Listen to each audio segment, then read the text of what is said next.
Hey guys, welcome back. ഇന്ന് കാണുന്നത് the super cube എന്ന ആനിമയുടെ സീസൺ 1 എപ്പിസോഡ് 6 സോ എപ്പിസോഡ് പോകുന്നതിന് മുമ്പ് എല്ലാവരും ചാനൽ ഒന്ന് സബ്സ്ക്രൈബ് ചെയ്യുക. അതുപോലെ വീഡിയോ ലൈക്ക് ചെയ്തില്ലേ എന്തായാലും ഇപ്പോൾ തന്നെ ലൈക്ക് കൂടുകയും ചെയ്യുക. എപ്പിസോഡിൻ്റെ തുടക്കം തന്നെ വേറൊരു സ്ഥലത്തേക്ക് നിന്നാണ്. അവിടെ ഒരു പെണ്ണും അതുപോലെ വേറൊരു തരം കൂടി നിൽക്കുന്നുണ്ട്. അവൾ പറയാണ്, നീ അവസാനം അവിടെ എത്തിയല്ലോ എന്നൊക്കെ പറഞ്ഞ എന്തോ ഒരു തോക്കുപോയ സംഭവം എടുത്തിട്ട് ഇവനൊരു സൂപ്പർ ഹ്യൂമൺ അല്ല, അതുപോലെ ഒരു കൾട്ടിവേറ്ററും അല്ല. ഇവൻ്റെ സ്ട്രെങ്ത്ത്, അതായത് ഫിസിക്കൽ സ്ട്രെങ്ത്ത് ഉപയോഗിച്ച് മാത്രമാണ് ഫൈറ്റ് എന്ന് പറയാണ് അവൾ. സോറി, ഞാൻ ഇൻട്രൊഡ്യൂസ് ചെയ്യാൻ മറന്നു. എൻ്റെ പേര് കുയിജിയാലിൻ, നിനക്ക് വേണമെങ്കിൽ ഷിയാവോ എന്ന് വിളിക്കാമെന്ന് പറയാണ്. അവൾ അവന് കൈ കൊടുക്കുകയാണ്. വാങ്ങിൻ്റെ കൈ പിടിച്ച് തിരിച്ച് അവന് അടിക്കുകയാണ്. വാങ്ങിന് ദേഷ്യം വന്ന് അവനും തിരിച്ചടിക്കുകയാണ്. ഇവൻ്റെ പവർ വളരെ നല്ലതാണ്, അതുപോലെ ഒരു പ്യുവർ ജെം സ്റ്റോണെ പോലെയാണ് എനിക്ക് ഫീൽ ചെയ്യുന്നത് എന്ന് അവൾ ചിന്തിക്കുകയാണ്. ഇത് വെറും ഒരു ലോ ലെവൽ സ്കില്ലാണല്ലോ എന്ന് പറഞ്ഞ് പുച്ഛിക്കുകയാണ്. നിൻ്റെ ഹൃദയം എന്താ ഇത്ര കട്ടിയായത്? എന്നെ പോലെ ഒരു സുന്ദരിയെ കണ്ടിട്ട് പോലും നീ എന്നെ അടിക്കുന്നു എന്ന് ചോദിച്ചവൾ അവനെ അടിക്കുകയാണ്. തെറിച്ചു പോയി വീണ് എണീച്ച് നോക്കുന്ന സമയത്ത് അവൾ അവൻ്റെ അടുത്തേക്ക് വരികയാണ്. നീ ഇവിടെ വെച്ച് മരിക്കാൻ പോവാണ് എന്ന് പറയാണ് ആ കോട്ട് ചുറ്റപ്പെട്ടവൻ. അവൾ നേരെ ചെന്ന് അവൻ തൊഴിക്കാണ്. വാങ്ങ നല്ല പോലെ അടി വാങ്ങുന്നുണ്ട്, ബട്ട് തിരിച്ചു കൊടുക്കാനായിട്ട് അവന് കഴിയുന്നില്ല. ഇനി ഞാൻ വെറുതെ നിന്നുണ്ട് കാര്യമില്ല എന്ന് വിചാരിച്ച് വാങ്ങ എണീച്ച് അവൾക്കൊരു അടിയും വെച്ച് കൊടുക്കുകയാണ്. അതിലൊന്നും അവൾ വീഴുന്നില്ല, ബട്ട് അവളുടെ മൂക്കിൽ നിന്ന് കാര്യങ്ങളൊക്കെ ചോരയ്ക്ക് വരുന്നുണ്ടെങ്കിലും അവൾ തിരിച്ചും അടിക്കാണ്. വാങ്ങാടെ വീണതും അവൻ അടിക്കാൻ പോയതും ആ സ്കോട്ടിട്ട ആൾ പറയാണ്, അവൻ വീണിട്ടുണ്ട്, നിൻ്റെ പവേഴ്സ് യൂസ് ചെയ്യേണ്ട സമയമല്ല എന്ന്. അവൾ നേരെ ചെന്നിട്ട് പറയാണ്, നീ അങ്ങ് മരിച്ചു വീഴ് എന്ന് പറഞ്ഞ് അവനെ അടിക്കുകയാണ്. അവളുടെ കൈയും കാര്യങ്ങളൊക്കെ ഒരു ടീമിനെ പോലെ ആയിട്ടുണ്ട്. വാങ്ങ് അവിടെ നോക്കുന്ന സമയത്ത് അവിടെ കാണാനില്ല. അവൻ അവിടെ ഇവിടെ നോക്കിയിട്ട് പുറകെ നോക്കുന്ന സമയത്ത് പെട്ടെന്ന് തന്നെ അവിടെ വന്ന് ആ ചോരയൊക്കെ എടുത്ത് കുടിക്കുകയാണ്. അവനവിടെ ഒരു ടീമിനെ പോലെ ആയിട്ട് തോന്നുകയാണ്. വാങ്ങ് അവൻ്റെ സൂപ്പർ ക്യൂബിൽ നിന്ന് ഒരു എക്യുപ്മെൻ്റ് എടുക്കുകയാണ്. എന്നിട്ട് വീണ്ടും അവിടെ അടിയാണ്. വാങ്ങ് വീണ്ടും തെറിച്ച് പോവാണ്. വാങ്ങിന് നല്ല പോലെ അടി അവളിൽ നിന്ന് കിട്ടുന്നുണ്ട്. എനിക്കത് കണ്ടുപിടിക്കാൻ പറ്റില്ല എന്ന് ചിന്തിക്കുകയാണ് വാങ്ങ്. ആ സമയത്ത് അവൾ വന്ന് നേരെ അവൻ്റെ കഴുത്തിലങ്ങ് വരികയാണ്. ഞാനെങ്ങനെ അവളോട് ഫൈറ്റ് ചെയ്യും എന്നൊക്കെ അവൻ ചിന്തിക്കുകയാണ്. വാങ്ങിനി ഒന്നും ചെയ്യാൻ പറ്റാത്തൊരവസ്ഥയിൽ നിൽക്കുകയാണ്.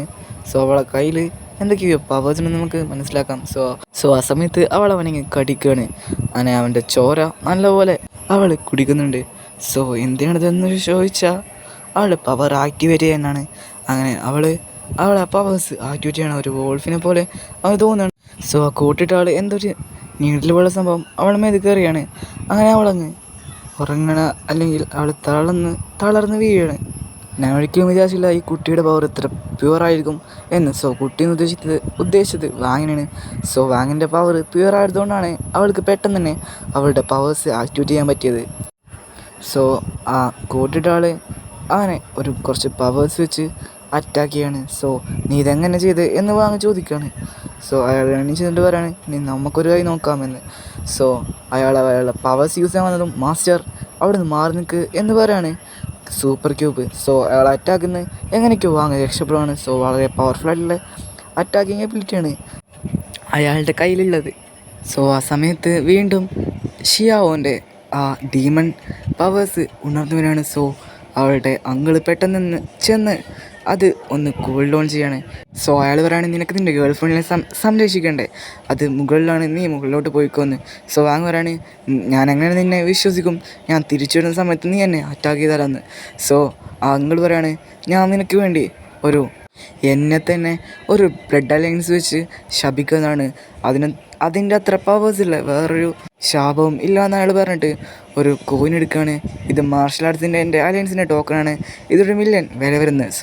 അയാളെ ബ്ലഡ് അതിൽ കിട്ടിയിട്ട് പറയാണ്, വാങ്ങിൻ്റെ കൂടെ ഞാൻ ഒരിക്കലും ഫൈറ്റ് ഇല്ല എന്ന് പ്രോമിസ് ചെയ്യാണ്. ആ സമയത്ത് വാങ്ങ് അതൊക്കെ ഷൂട്ട് ചെയ്യാണ്. അയാളുടെ ആ ടോക്കൺ എടുത്ത് വാങ്ങിന് കൊടുക്കുകയാണ്. അതിൻ്റെ വില ഇപ്പോൾ $1 million ആണ്. അവൻ്റെ ജീവിതകാലം മുഴുവൻ അടിച്ചു പൊളിച്ച് ജീവിക്കാനുള്ള ക്യാഷ് അതിന് വേണമെങ്കിൽ കിട്ടും.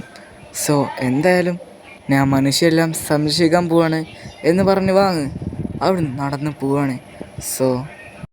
ഹേ മിഷ, ഞാൻ പറഞ്ഞത് നീ കേൾക്കുന്നുണ്ടോ? നമ്മുടെ ട്രെയിനിങ് മിഷൻസ് വിജയകരമായി പരാജയപ്പെട്ടിരിക്കുകയാണ് എന്ന് പറയാണ് ആ അങ്കിള്. മിഷ ചോദിക്കുകയാണ്, എന്താണ് എൻ്റെ സിസ്റ്ററിന് പറ്റിയതെന്ന്. സോ പിന്നെ അപ്പുറത്ത് വന്ന് ശബ്ദം കേൾക്കാതെ നിൽക്കുകയാണ്. അങ്ങനെ അങ്ങോട്ട് വേറെ ആരോ വന്ന് അത് എടുക്കുകയാണ്. സോ അതാരാണെന്ന് നിങ്ങൾക്ക് മനസ്സിലായി കാണും. ഇപ്പം നിങ്ങൾക്ക് മനസ്സിലായിട്ട് ഉണ്ടെന്നുണ്ടെങ്കിൽ എന്തായാലും അതൊന്ന് കമൻറ്റ് ചെയ്യുക. സോ പിന്നെ കാണുന്നത് മിസ്റ്റർ ലൂവിനാണ്. അവിടെ വേറൊരാളും കൂടി നിൽക്കുന്നുണ്ട്. സോ അവൻ പറയാണ്, നീ മിസ്റ്റർ റിയാൻ എന്ന് കേട്ടിട്ടുണ്ടോ എന്ന്. സോ നിൻ്റെ കില്ലേഴ്സ് എല്ലാം മരിച്ചുപോയി എന്ന് പറഞ്ഞപ്പോൾ ലൂ ആകെ ടെൻഷനാണ്. അപ്പോൾ അവൻ്റെ അങ്കിൾ പറയാണ്, യങ് മാസ്റ്റർ നമ്മുടെ പ്ലാൻ ഒന്ന് ചെറുതായിട്ട് ചേഞ്ച് ചെയ്തിട്ടുണ്ടെന്ന്. എന്താണ് ഇപ്പോൾ ഇവിടെ സംഭവിക്കുന്നത് എന്ന് ചിന്തിച്ച് അവനാകെ ടെൻഷനാവാണ്. സോ അപ്പോൾ മറ്റാൾ പറയാണ്, ഞാൻ ഒരാളിൽ ഇൻട്രസ്റ്റ് ആയിരിക്കുകയാണെന്ന് പറഞ്ഞിട്ട് സോ അങ്ങനെ നോക്കി നിൽക്കുകയാണ്. 10 ലക്ഷം മാർഷൽ ആർട്സ് അലയൻസും ഇപ്പോൾ വാറിലാണെന്ന് പറയാണ്. സോ അവൻ ആകെ ദേഷ്യം വന്നിട്ട് ആ ബെഞ്ചൊക്കെ അടിച്ച് പൊളിക്കുകയാണ്. ഇപ്പോൾ അവിടെ എന്താ സംഭവിക്കുന്നത് എന്ന് ചോദിച്ച് ആകെ ടെൻഷനാവാണ്. യങ് മാസ്റ്റർ എപ്പോഴും കെയർഫുള്ളായി നിൽക്കണം എന്ന് അങ്കിൾ പറയുകയാണ്. സോ ആ പപ്പറ്റ് അവൻ അറ്റാക്ക് ചെയ്യാൻ വന്നപ്പോൾ അങ്കിൾ അത് തടയാണ്. സോ ഇവിടെ വെച്ച് ദ സൂപ്പർ ക്യൂബ് എന്ന ആനിമിയുടെ സീസൺ 1 എപ്പിസോഡ് 6 അവസാനിക്കുകയാണ്. സോ ഈ ആനിമി കംപ്ലീറ്റ് ചെയ്തതിന് ശേഷം സോർഡ് ആർട്ട് ഓൺലൈൻ എന്ന ആനിമി ചെയ്യാമെന്നാണ് ഞാൻ വിചാരിക്കുന്നത്. സോ എന്തായാലും ഇത് പെട്ടെന്ന് തീരും. ഇതിൽ ഒരു 6 എപ്പിസോഡ്സ് കൂടെ ഉള്ളൂ. സോ ഇനി അടുത്തൊരു എപ്പിസോഡ് കാണാം. അതുവരേക്കും ബൈ.